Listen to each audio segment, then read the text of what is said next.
सभी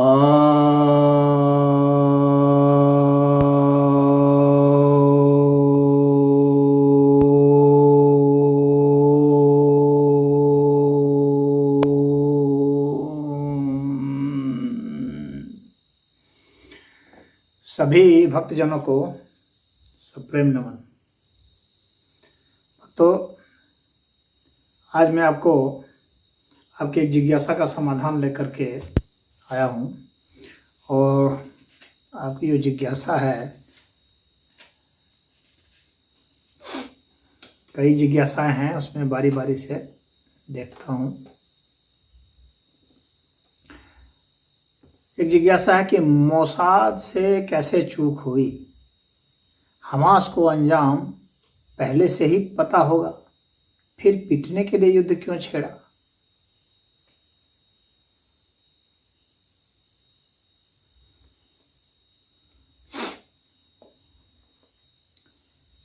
मोसाद के विषय में कहा जाता है, जो इजराइल की जासूसी संस्था है, इसके विषय में कहा जाए दुनिया की सबसे तेज तर्रार खतरनाक संस्था है।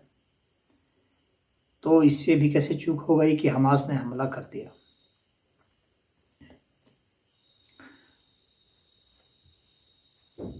पहले यह समझिए कि चूक कैसे होती है, कहाँ आप धोखा खाते हैं। धोखा आप तब खाते हैं जब आप किसी पर भरोसा कर लेते हैं, और ये हमास ने भरोसा दिलाया मोसाद को, और उस भरोसे में मोसाद धोखा खा गया। भरोसा क्या दिलाया कि अब हम लोग जो है, ये बहुत वर्षों से काम चल रहा था कि हम लोग अब नहीं लड़ना चाहते, आप लोगों से हम लोग कमज़ोर हैं, हम लोग लड़ नहीं सकते, अब हम लोग अपना जीवन यापन करना चाहते हैं, परिवार चलाना चाहते हैं, हम लोग जो है लड़ करके आखिर क्या पाएंगे। इस तरह की बातें करके हमास ने भरोसा जीत लिया, और फिर इजराइल ने वहाँ के गाजा पट्टी वालों को बहुत काम दिया अपने यहाँ। वे वहाँ जाते थे, काम करते थे, और सुनते हैं कि 10 गुने तक तनख्वाह जो है इजराइल देता था, ताकि इन लोगों का जीवन स्तर ऊंचा हो जाए। लेकिन इनको घी नहीं पची हमास वालों को, और जैसे कुत्तों को घी नहीं पचती, वैसे इनको घी नहीं पचा, और मोसाद जो है यहाँ धोखा खा गया। वह सोच लिया कि ये सुधर गए हैं और अब ये नहीं करेंगे। एक तरफ जो है हमारा, अब इधर से हम निश्चिंत हो गए, अब हमारा ध्यान जो है उधर वेस्ट बैंक की तरफ लगाएं, उधर जॉर्डन की तरफ लगाएं, क्योंकि ये लोग तो अब सुधर गए, अब ये लोग शांति से जीना चाहते हैं। यहाँ पर धोखा खा गया। अब ये जब भरोसा हमास ने जीत लिया, तब छुरा भोंक दिया। यहूदियों ने क्या गलती की? यहूदियों ने इतिहास से सबक नहीं सीखा। अगर यहूदियों और इस्लाम का जो संघर्ष है, अगर हम बहुत पीछे जाएं तो देखते हैं कि मोहम्मद साहब ने भी यही किया था। जब मदीना यहूदी बाहुल्य था, वहाँ मुस्लिम सब थोड़े बहुत थे, वे लोग उनके घरों में मजदूरी करते थे, जा करके उन्हीं के यहाँ उनकी दुकानों में काम करते थे। मोहम्मद ने सिखाया था, ट्रेंड किया था कि जाकर उनके यहाँ काम करो, उनके बारे में सब पता भी लगा लो, और मौका मिले तो मार दो और संपत्ति कब्जा कर लो। उनको प्रेरित करो कि पहले भी इस्लाम में आ जाए। आ जाते हैं तो ठीक है, वेल एंड गुड, नहीं आते हैं काम खत्म। और वहाँ जो है फिर वहाँ पैक्ट हुआ, वहाँ लड़ाई होती रही, किसी न किसी बहाने से लड़ाई करते रहे मदीना में, और वहाँ पर उनके साथ समझौता हुआ यहूदियों के साथ, और मोहम्मद ने वहाँ पर फिर एक दांव खेला कि भाई जो है यहूदियों के जो गॉड हैं वो हम लोग के भी गॉड हैं, और यहूदियों के जो पैगंबर हैं उनकी मैं बहुत इज्जत करता हूँ, बहुत सम्मान करता हूँ। अब यहूदी इस दांव में फंस गए, उन्होंने भरोसा कर लिया। और मोहम्मद ने तो पहले कहा हुआ है अल तकिया, इस्लाम में अल तकिया बताया जाता है कि पहले विश्वास जीत लो और जब विश्वास हो जाए तो मार दो। इस्लाम का यह कार्डिनल फिलॉसफी है, ये मुख्य जो है सिद्धांत में से है। तो इस्लाम के इस सिद्धांत को भूल गया मोसाद ने उसे हमास समझ लिया, उसे फ़लस्तीनी समझ लिया। नहीं, इस्लाम का एक मुख्य और कार्डिनल फिलॉसफी है कि जो है धर्म पहले है, मजहब पहले है, बाद में जो है कोई देश है, बाद में कोई संस्था है, बाद में कोई व्यक्ति है। पहले जब भी आप किसी ऐसे ग्रुप से डील करते हैं जो मुस्लिम है तो आप समझ जाना कि वे इस्लामिक फिलॉसफी से चलायमान है। तो अगर उनके साथ इस्लामिक फिलॉसफी को समझ करके अगर व्यवहार करते हो तो सफल होगे, अन्यथा मात खा जाओगे, धोखा खा जाओगे। मुस्लिमों के साथ जब भी डील करना है तो सबसे पहले समझें कि वे मुस्लिम हैं और इस्लाम की फिलॉसफी पहले पढ़ लें, हदीस पढ़ लें, कुरान पढ़ लें, अच्छा से पढ़ लें, समझ लें, विश्लेषण कर लें और उसके बाद तब अपनी योजना बनाएं। मोसाद ने यही गलती कर दी। मोसाद जो है अपने को अगर यहूदी मानते और हमास वालों को मुस्लिम मानते तो गलती होती ही नहीं। वो सीखे होते कि कैसे मोहम्मद ने पूरे मदीना में कत्लेआम मचा दिया और मोहम्मद ने पूरे मदीना में कत्लेआम मचा करके कहा काम ख़त्म इनका करो, यहाँ सिर्फ इस्लाम रहेगा। वे तो गाली भी देते हैं तो यहूदी के बच्चे बोलते हैं काफिर, यहूदियों के बच्चे इस तरह की गाली देते हैं। तो ये जो है ये मोसाद जो है इस एनालिसिस को, कैलकुलेशन को भूल कर गया और यहीं पर जो है मात खा गया और हमास ने उसको स्टार्टिंग में तो रगड़ ही दिया। अब बात उठती है कि हमास को, जो प्रश्न का दूसरा भाग है कि हमास को अंजाम पहले से ही पता होगा, जाहिर सी बात है, निश्चित पता होगा कि भाई ये इतना शक्तिशाली देश है और हम लोग थोड़े से हैं, फिर पिटने के लिए युद्ध क्यों छेड़ा। असल में जो मुस्लिम होते हैं इन लोग का ब्रेन वॉश कर दिया जाता है। कुरान में ब्रेन वॉशिंग का सिस्टम है और हदीसों में ब्रेन वॉशिंग का सिस्टम है। अपने ज़माने में मोहम्मद भी ब्रेन वॉश किया करते थे, कहते तुम लोग एक जो है ना 100 पर भारी पड़ोगे। ये झूठा जो है उन लोगों को एक भरोसा दिलाया जाता था कि तुम लोग 100 पर भारी पड़ोगे, अल्लाह तुम्हारी मदद करेगा, दुश्मनों के कमर तोड़ देगा, दुश्मनों के बल को तोड़ देगा, उनकी ताकत को तोड़ देगा, उनकी बुद्धि पर ठप्पा लगा देगा वगैरह वगैरह। तो इस तरह की बातों को ये बहुत यकीनी तौर पर विश्वास करते मुस्लिम। तो इनको यह भरोसा था कि अल्लाह इनकी मदद करेगा और ये एक हैं तो 100 पर भारी पड़ेंगे। तो इन्होंने कैलकुलेशन कर लिया होगा कि हम लोग कितने हैं, हम लोग 4000 हैं तो 4000 गुणे 100 कितना हो गया, 4 लाख हो गया। और यहूदियों के पास तो 4 लाख सैनिक भी नहीं है, मतलब कि हम लोग जीतेंगे।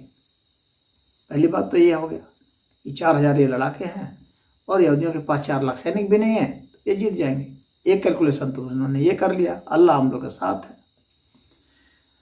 दूसरा कैलकुलेशन ये किया होगा कि अन्य भी जो है इन और जो आतंकवादी ग्रुप है, तालिबान है और ISIS है, बहुत सारे हैं, हिजबुल्लाह है, हर मुस्लिम देश में आतंकवादी हैं, उनका ग्रुप है, तो उन सबके साथ इनका गांठ रहता है। तो सभी लोग कहेंगे हम लोग समर्थन करेंगे, हम लोग समर्थन करेंगे। तो पहले भी समर्थन करते आ रहे हैं, तो इनको ये था कि हम लोग को भी समर्थन पूरा मिलेगा, हम लोग सारे चढ़ बैठेंगे, हम लोग सारे मिलकर इसको मिट्टिया मिट कर देंगे। फिर इनके साथ पावरफुल देश भी होंगे, ईरान होगा। अब ईरान जो है समर्थन कर रहा है रसिया का यूक्रेन युद्ध में, तो रसिया ने भी कुछ साथ दिया होगा इनको। कि भाई हम लोग तुम्हारे को मदद करेंगे, पैसे से करेंगे, हथियार से करेंगे। तो वो सब इनको मिल रहा था। और सारे मुस्लिम देश भी जो हैं वे भी इनको समर्थन देते ही हैं। पाकिस्तान में बहुत सारे आतंकवादी ग्रुप हैं, वे भी समर्थन देते हैं। तो जितने सारे मुस्लिम देश हैं वे सारे समर्थन में हैं। अगल बगल भी चारों ओर इजराइल जो है मुस्लिम देशों से घिरा है, जॉर्डन है, सीरिया है, तो अब इधर इजिप्ट है। तो ये था कि भाई हम लोग सारे मिलकर हमला कर देंगे, एक बार युद्ध छिड़ जाए फिर इनको मार के ख़त्म कर देंगे। जैसे कि इजराइल का कोई साथी ही नहीं हो, जैसे कि उसके पास कोई शक्ति ही नहीं हो। तो इस तरह की बातें हैं इन लोग के दिमाग में रही होंगी कि हम लोग ऐसे ऐसे कर देंगे। और ये देखिए विश्वासघात है इनका।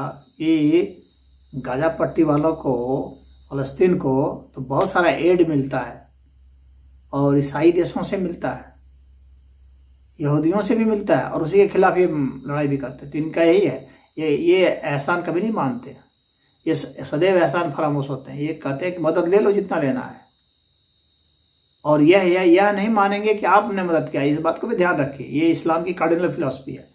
आपकी मदद को वह यह नहीं मानेंगे कि आपने मदद किया, वे यह मानेंगे कि अल्लाह ने मदद किया,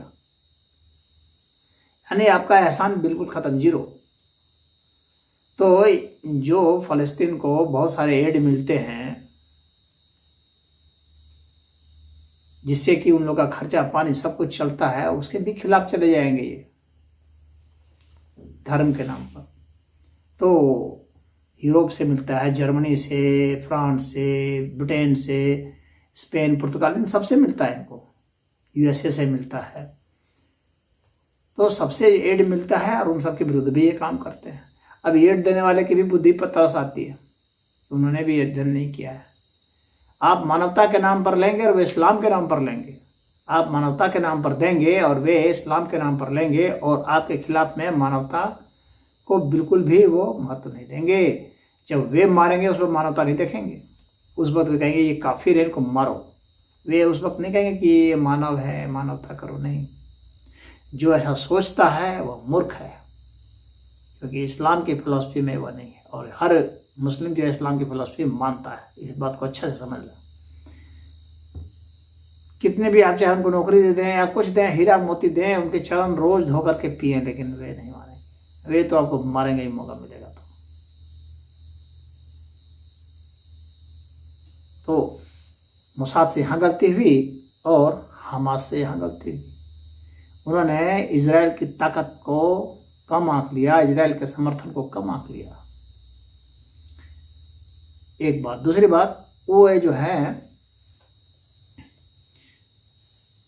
हर बार पीटते रहे हैं, लेकिन वे सोचते हैं कि हम लोग को मदद मिल जाएगा, अल्लाह मदद कर देगा, तो फलना सारे मुस्लिम देश मदद कर देंगे, तो रूस मदद कर देगा, तो हम लोग सब खत्म कर देंगे इसको। तो इस तरह की गलतफहमी में वे फंस गए। अब वे रो रहे हैं, गिड़गिड़ा रहे हैं, जब इजराइल ने उन पर पलटवार कर दिया है और इजराइल ने कह दिया है कि तुम लोग से जो है सख्ती से निपटा जाएगा, इसको मटिया मेट कर दिया जाएगा गाजा पट्टी को। और सिविलियन को कहा है कि तुम लोग यहाँ से भाग जाओ, जान बचानी हो तो, और जो यहाँ बच जाएंगे वे हमास के आदमी माने जाएंगे और उनको मारा जाएगा। तो वहाँ तो बिल्डिंगों को बिल्कुल मटिया मेट कर दिया जाएगा, और वहाँ से वे लोग जो सिविलियन हैं उनके पास भागने के अलावा कोई विकल्प नहीं है। अब कुछ लोग कहेंगे कि सिविलियन का क्या दोष, तो दोष सिविलियन का बहुत है। वो हमास के आसमान से उतरे हुए लोग नहीं हैं, वो इन्हीं सिविलियन में से चुन चुन करके उसमें जाते हैं। यह नहीं सोचना चाहिए कि निर्दोष है, नहीं, इस्लाम में कोई निर्दोष नहीं है। इस्लाम में स्पष्ट कहा गया है कि जिहाद में सबको साथ देना है, तो सारे साथ देते होंगे उसमें। आप देखते होंगे जब आक्रमण किया गया था, जब हमास ने आक्रमण किया था, तो कैसे सब लोग खुशियां मना रहे थे, जश्न मना रहे थे। तो इस्लाम में सबको कहा गया है कि हर एक को साथ देना है। लड़के साथ देगा, धन से साथ देगा, नैतिक रूप से साथ देगा। वो तो ये कहा गया काफिर का कुछ नहीं कर सकते तो मन ही मन गाली दो, यहां तक भी कहा गया है। तो जाहिर सी बात है कि उसमें सिविलियन, एक भी सिविलियन जो है वो निर्दोष नहीं है, इतना पक्का जान लें। हर कोई उसमें साथ रहा होगा, जितनी उनकी औकात है, हैसियत है, उस हिसाब से साथ रहे होंगे, ये गारंटी मान लीजिए, क्योंकि यही इस्लाम का निर्देश है। आप या कि कुरान पढ़ लें, हदीस पढ़ लें। तो वहाँ से वे भाग गए अब मान लीजिए कि किसी प्रेशर के कारण जो है इजराइल समझौता कर लेता है, तो यह इजराइल का फिर एक फॉल्ट होगा, क्योंकि वे फिर कुछ दिन में संगठित होंगे और फिर वही करेंगे, क्योंकि वही निर्देश ही है कुरान में, तो और करेंगे दूसरा क्या। उनको तो बस वही, वो तो अपने को भी मारने को तैयार हैं, क्योंकि उनको हुर मिलेगी, 72 हुरें मिलेंगी। इसका भी ये जो है ख्वाब दिखाया गया है, झूठा ख्वाब, तो उस झूठे ख्वाब में भी वे आंख मूंद करके विश्वास करते हैं। तो वे मरने और मारने में एकदम तैयार हैं हर समय, तो वे फिर वही करेंगे। या तो आप उनका जो है कन्वर्जन करा दें, मुस्लिम से उनको यहूदी बना दें, ईसाई बना दें, या किसी मत में करा दें, तब तो आप सोच सकते हैं कि शांति से रहेंगे। या फिर आप उसको वहाँ से भगा दें अस्थायी रूप से, या मार ही दें, या फिर आप लड़ने के लिए तैयार रहें आगे भी। यही विकल्प होते हैं, और कोई विकल्प नहीं होता है। और इस्लाम में यह भी बताया गया है कि दुश्मनों के साथ सख्ती से पेश आओ, पड़ोसियों के साथ सख्ती से पेश आओ, गैर मजहबी वालों से सख्ती से पेश आओ, और लगातार युद्ध करते रहो, लगातार जिहाद करते रहो, तब तक जब तक कि उनका अंत ना कर दो या उनको मुस्लिम न बना लो। तो साफ निर्देश है। तो अगर यहूदी वाले समझौता कर लेते हैं, तो फिर वहाँ पर एक जो है उनके लिए खतरा एक रहेगा ही रहेगा। और वे समझ लें, इतिहास से सदैव सीखें और इस्लामिक फिलॉसफी से सीखें। अगर मुस्लिम देशों से और मुस्लिम संगठनों से आपको निपटना है, तो इस्लामिक फिलॉसफी को समझें और उसके अनुसार से व्यवहार करें। तो ये जो है दोनों पक्षों से इसी तरह से कुछ कुछ मिस्टेक हुए हैं, तो ये हुआ है। अब देखना है आगे क्या होता है। हरि ओम।